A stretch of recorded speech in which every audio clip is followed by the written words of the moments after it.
की आजचा प्रोग्राम तुमच्यामुळे या ठिकाणी 100% सक्सेस झाला. आतापर्यंत तुम्ही सगळ्यांसाठी टाळ्या वाजवल्या, पण मी नक्की सांगेन की तुमच्यासाठी एका जोरदार टाळ्या झाल्या पाहिजे. आणि आतापर्यंत थँक्यू म्हणत की अपॉर्च्युनिटी मला देणारे असे माझे ग्रेट सिनियर ज्यांच्यामुळे या स्टेजवर आहे.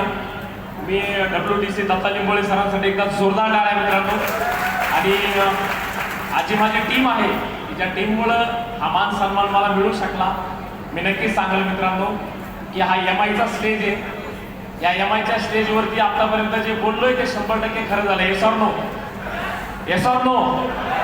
मी नक्की सांगेल मित्रांनो, कितीतरी लोकांचं ड्रीम असणार आहे की या स्टेजवर यायचं आहे. त्या लोकांनी आज स्वतःला आग लावून घ्या की जेवढे पण MI उडान या ठिकाणी झाले त्यांचे फोटो काढून घ्या. बऱ्याच साऱ्या लोकांना असं वाटलं असेल की सर मला या स्टेजवर जायचंय. बऱ्याच साऱ्या लोकांना असं वाटलं मी स्टेजवर आलोय पण मला बोलता नाही आलं.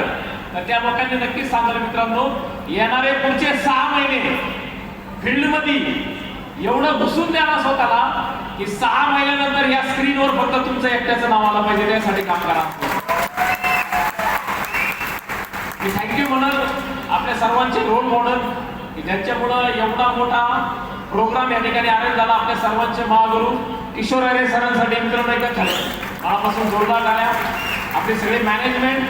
आणि मी नक्कीच सांगाल मित्रांनो की एक डिसिजन माणसाच्या आयुष्यामध्ये 100% बदल करतो.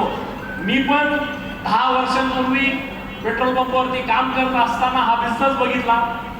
बिझनेस बघितल्यानंतर मनात चाललं होतं करायचं का नाही करायचं. पण डेफिनेटली सांगाल मित्रांनो पॉझिटिव्ह डिसिजन घेतला. बिझनेसला सुरुवात केली. पैसे नव्हते, प्रॉब्लेम नाही येत. माणूस मेला तरी प्रॉब्लेम संपणार नाही एवढं लक्षात घ्या. पण स्वप्न पूर्ण करायला फक्त एकच जिंदगी आहे. ड्रीम पूर्ण करायला मित्रांनो एकच जिंदगी आहे. आणि या सगळ्या लोकांचा इंतजार येणारा ड्रीम डे बघतो. Yes or no? आलो तर तुमचं वेलकम असेल. थँक्यू म्हणून मला या ठिकाणी 1 मिनिट दिल्याबद्दल sir thank you. Thank you all MI management. Thank you very much. जय हिंद, जय महाराष्ट्र.